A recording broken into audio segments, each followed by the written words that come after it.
playthrough of River Wild by Stephen Aramini. This was part of the set that came out on Kickstarter with River Wild and Ancient Realm. I've already done a little playthrough of Ancient Realm, so I wanted to go ahead and do River Wild as well. This one takes up a little bit more space, so I've given myself a little bit more space here in order to display the river as it grows. I'm probably be still having to move stuff around. I tend to have to push it off camera. Right, like most of my playthroughs, I'm going to kind of do a tutorial as I go along.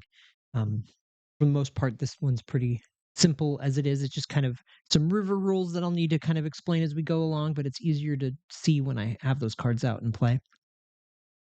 So basically, each round you're going to be setting out a river tile, and it needs to be either directly below or adjacent to the card above. So right now, since we have the source card, we could do a river off of this because it's basically, like I would say, two rivers, because I kind of quadrant out these cards. So it's a river and a river. And as you can see, most of these have a river and a land at the bottom. Well, all of them, really. Well, and then this is hand, so I kind of want to, I don't accidentally use that. So I have a river and a land, so I could play off sideways either or. Because I couldn't do this because I couldn't have a river run into a land. A river has to run into a river, but I could do this, and then there's a mirror image of each of the cards on the back, and I can always at any time flip those, and I could do that. So that would be kind of the two options I have with this card. Another thing to notice about cards is this mountain card here. So mountains are kind of special because off of a mountain, you can play a river or you can play a land. So this would be allowed if this had been above it. This would be allowed. It's got quite the possibilities. It's kind of your wild land card in a way.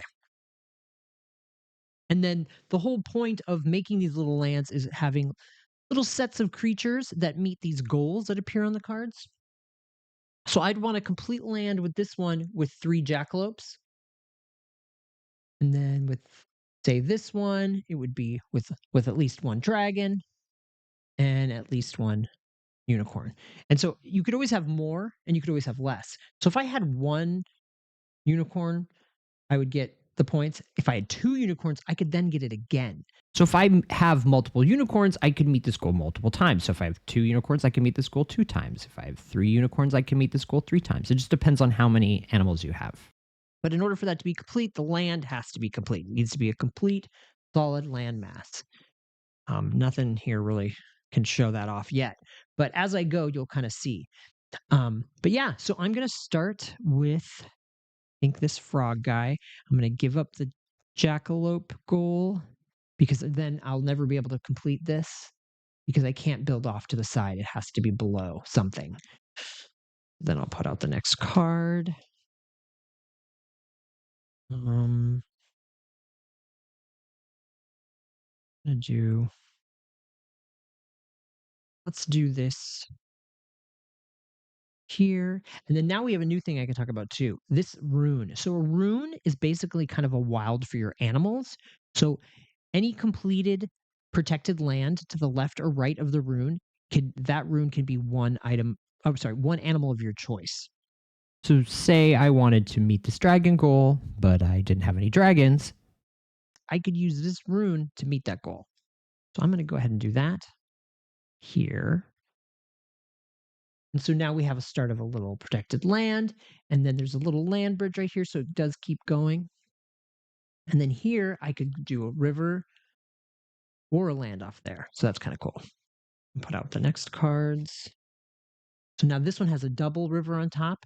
So I could theoretically put it here if I wanted as well, because it could come off of that mountain.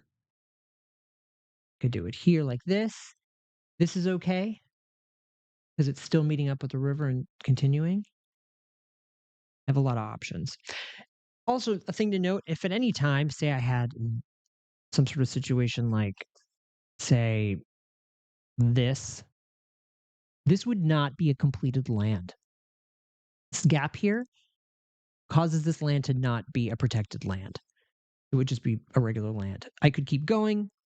I could have other protected lands below, but this gap causes everything around it to be kind of null in that sense. A lot of jackalopes here. So I need to figure out my jackalope situation. I do have a jackalope unicorn multiplier coming up, but the one unicorn I have on the field, I've already kind of left on his lonesome. So I kind of screwed myself in that way. But I do have this unicorn thing here. That won't help me either. Oh, but I do have a rune. So I could make that rune be whatever I want it to be. So I could do this. I give up that. I'm going to do this. Here we go. Right here.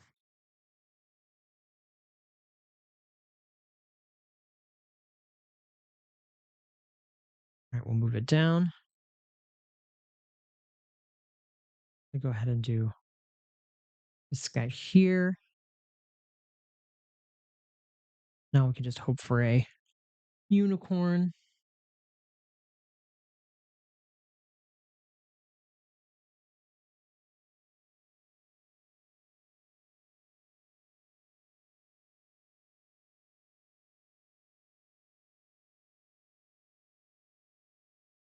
Someone wants a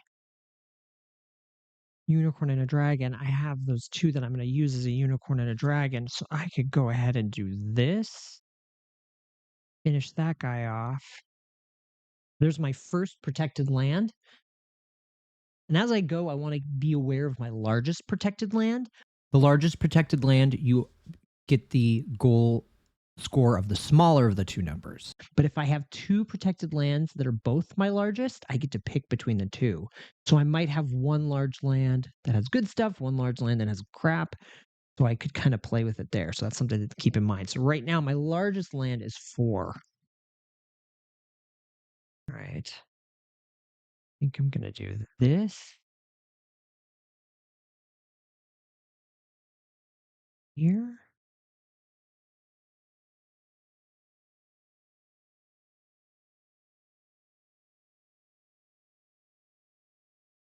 Go ahead and do this here. And then we have the 4. I have 2 4s, so I'll get to decide if those are my remaining 2 large lands, which one will be the one I go for. As of right now, it'll probably be this one because I only have the one goal. And this one I have multiple goals, so I'll definitely want the higher number for that.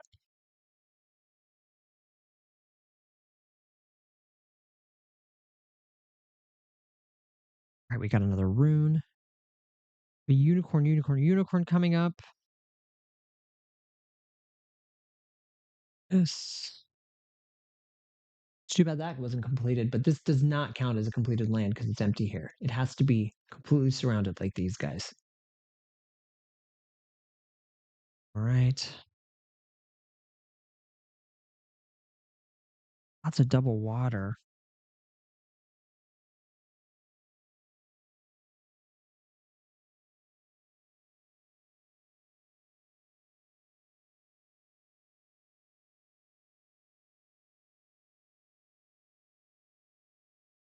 This might be our safest bet, but I'm giving up that.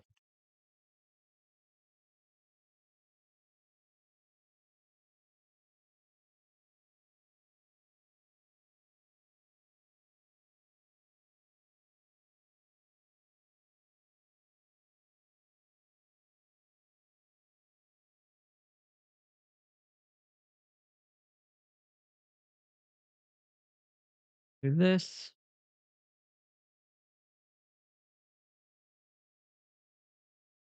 Let's scooch this up because I've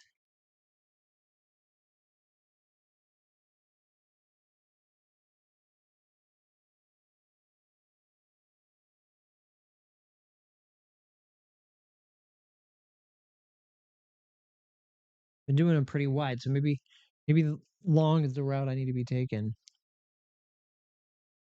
Switch this here.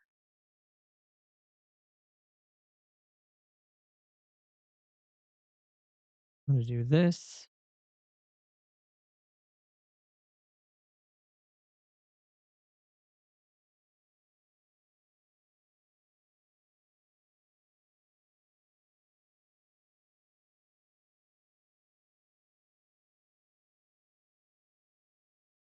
How many dragons?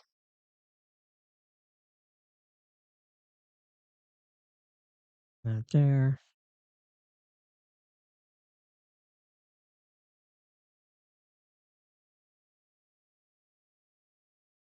This here.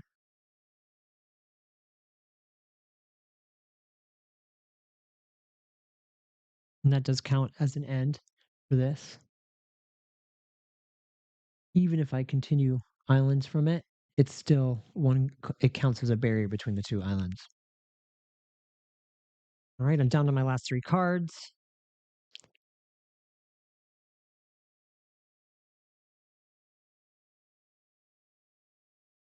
Yeah, there's not much I can do left here.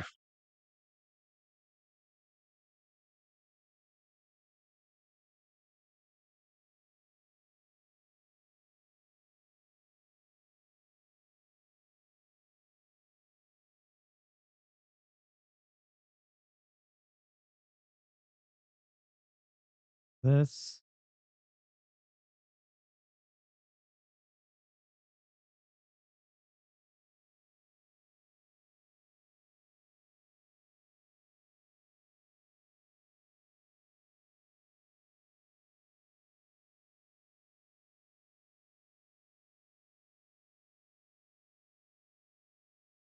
And close it off.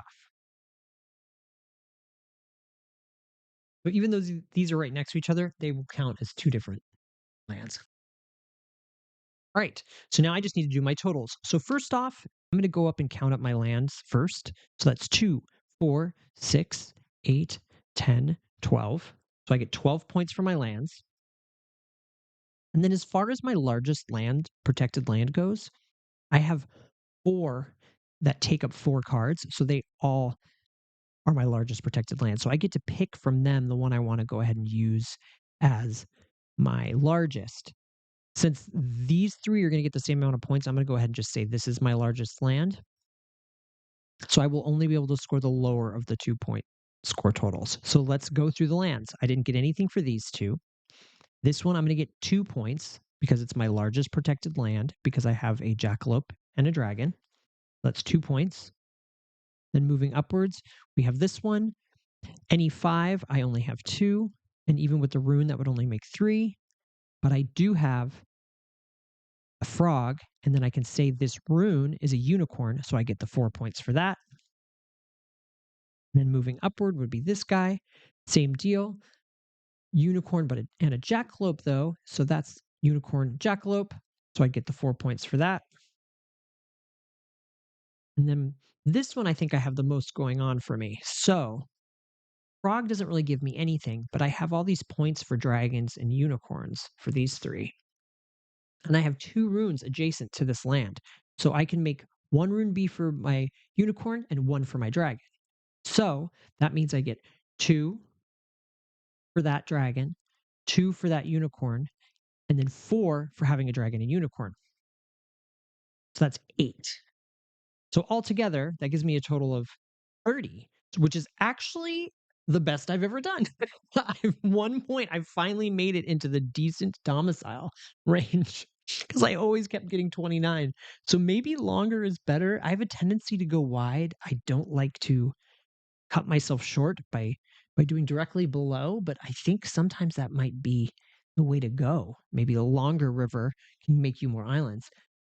This is definitely a hard one for me to do well right away. I tend to do a lot better sooner. And this one I've played a bunch of games and I cannot break that 29-30 mark.